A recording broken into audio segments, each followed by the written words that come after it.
Hard hitting vlogs. Hello viewers, भाई आज के हमारे वीडियो का टॉपिक है राहुल को गांधी बनाने की कांग्रेस की ये कवायद कहां तक सफल होने वाली है और क्या राहुल कभी गांधी बन सकते हैं। दोस्तों, भारत जोड़ो यात्रा का कंसेप्ट भी महात्मा गांधी के दांडी मार्च से लिया गया है और भारत को जोड़ने की कोशिश बताई जा रही है। ये सवाल अलग है कि क्या भारत को जोड़ने की ज़रूरत है और क्या भारत को कन्याकुमारी से कश्मीर के किताबी दायरे में समेट कर रखा जा सकता है।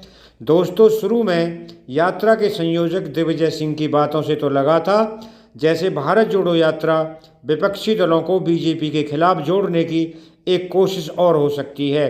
निश्चित रूप से कांग्रेस के गठबंधन साथी तमिलनाडु के मुख्यमंत्री M.K. स्टालिन ने राहुल गांधी को कन्याकुमारी से रवाना किया था, लेकिन उसके बाद तो कांग्रेस के अलावा कोई और नज़र नहीं आया। अब यात्रा के दौरान योगेंद्र यादव की मौजूदगी को वैसे तो समझा नहीं जा सकता। ये ठीक है कि वो अपने पुराने पेशे को राजनीति में आ जाने के बाद स्थापित होने के लिए संघर्ष कर रहे हैं, लेकिन उनकी भूमिका हाफ पॉलिटिकल ही लगती है। फ्रेंड्स, 2014 के बाद से देखने को मिल रहा है कि राहुल गांधी ही नहीं बल्कि संघ और बीजेपी की तरफ से ठीक वैसे ही नेहरू और इंदिरा गांधी, यहाँ तक कि राजीव गांधी के योगदानों को खारिज किए जाने की कोशिशें जारी हैं।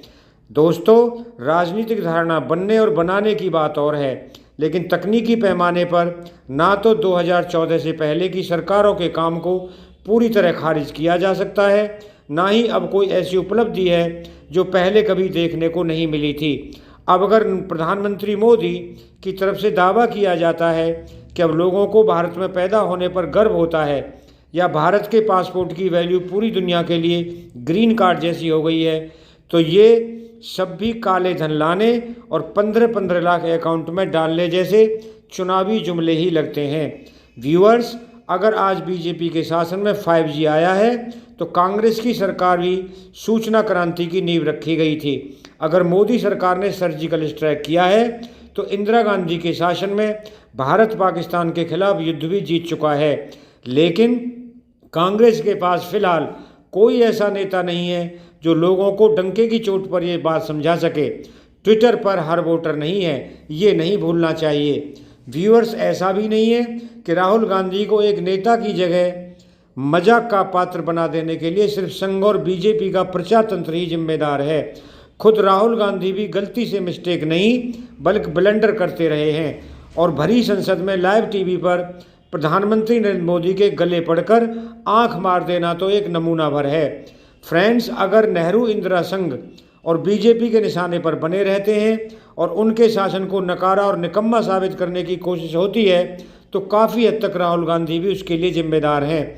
जब तक देश में कांग्रेस का शासन था बात और थी, जब सत्ता चली गई और कट्टर राजनीतिक विरोधी काबिज हो गए तो राहुल गांधी को गंभीर हो जाना चाहिए था। अगर वास्तव में सत्ता की राजनीति में दिलचस्पी नहीं रही तो जो कमिटमेंट अभी दिखा रहे हैं पहले से दिखाना चाहिए था। अपनी गतिविधियों पर ध्यान देना चाहिए था। अगर उनके पास कोई समाधान नहीं होता तो वो क्यों हेमंत बिस्वा शर्मा से बात करते रहे। ऐसी बात करने की क्या ज़रूरत थी जिसमें वो पीडी के साथ खेलते नजर आ रहे थे। और सिर्फ शर्मा ही नहीं, ज्योतिरादित्य सिंधिया से लेकर गुलाम नबी आज़ाद तक सभी को एक जैसी ही शिकायत है। व्यूअर्स, राहुल गांधी को नेहरू इंदिरा की राजनीतिक विरासत से हटाकर महात्मा गांधी से नए सिरे से जोड़ने का एक फ़ायदा तो तय है। कम से कम महात्मा गांधी को लेकर नेहरू इंदिरा जैसी बातें तो कोई भी नहीं कर सकेगा।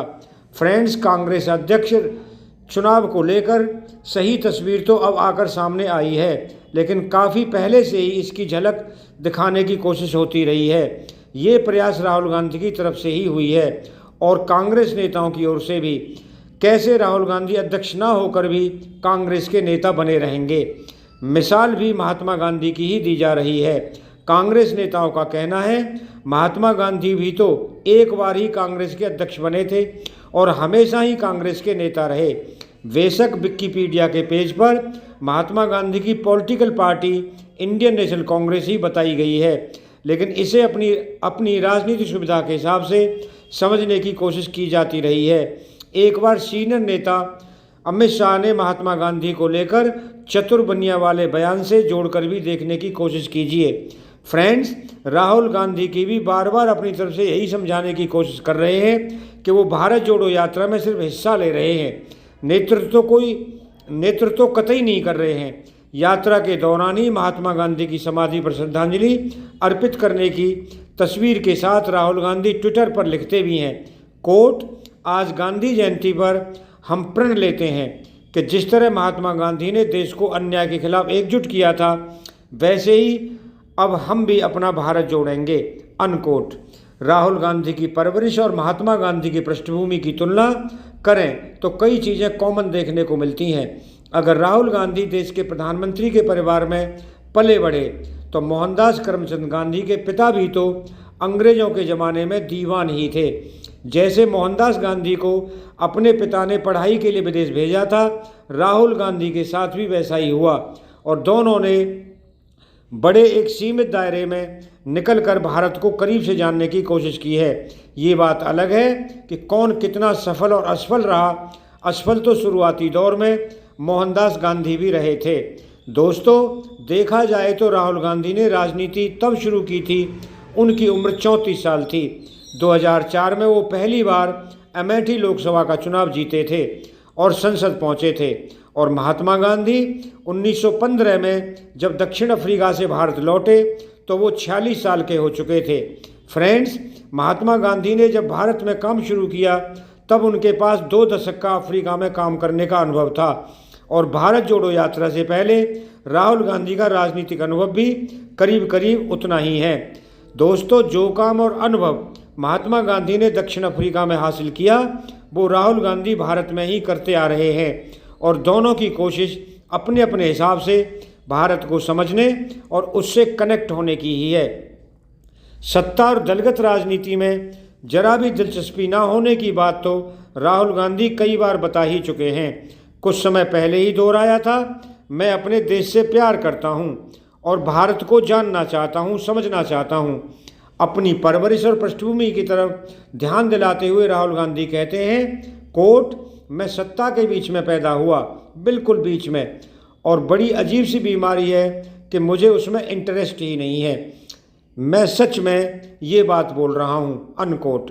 भारत को वो कैसे समझना चाहते हैं, राहुल गांधी ये भी बताते हैं, कोट, अपने देश को समझने की कोशिश करता हूँ, सुबह उठता हूँ तो भी यही करता हूँ, मुझे देश से प्यार है। ये कोशिश वैसी ही है जैसे एक प्रेमी जिससे प्रेम करता है उसे समझना चाहता है, अनकोट। ऐसा भी नहीं कि राहुल गांधी को अपनी असफलता की याद नहीं रहती है। वो कहते हैं, कोट, देश ने मुझे सिर्फ प्यार नहीं दिया है, जूते भी मारे हैं। और फिर कहते हैं, मेरे देश ने मुझे जो प्यार दिया है वो मेरे ऊपर कर्ज है, मैं सोचता रहता हूँ कि इस कर्ज को कैसे उतारूँ, अनकोट। हर किसी का डिस्कवरी ऑफ इंडिया अलग अलग है। जवाहरलाल नेहरू ने उसे अपने तरीके से खोजा था, मोहनदास गांधी के खोजने का अपना तरीका रहा और राहुल गांधी की अपनी अलग स्टाइल है। लेकिन भारत को समझने की कोशिश तो हो ही रही है और यही सबसे खास बात है। अभी तो ऐसा लगता है जैसे राहुल गांधी के इर्द गिर्द भी ठीक वैसा ही ऑरा बनाने की कोशिश हो रही है जैसा कल्ट, संघ और बीजेपी मोदी के लिए पहले ही गढ़ चुके हैं, ताकि एक दिन ऐसा हो कि जब मुकाबले को बराबरी पर पेश किया जा सके। दोस्तों, अगर आपको वीडियो पसंद आया हो तो आप चैनल को सब्सक्राइब करें, वीडियो को लाइक करें, ज़्यादा से ज़्यादा शेयर करें। आप लोगों का बहुत बहुत धन्यवाद। Thank you very much.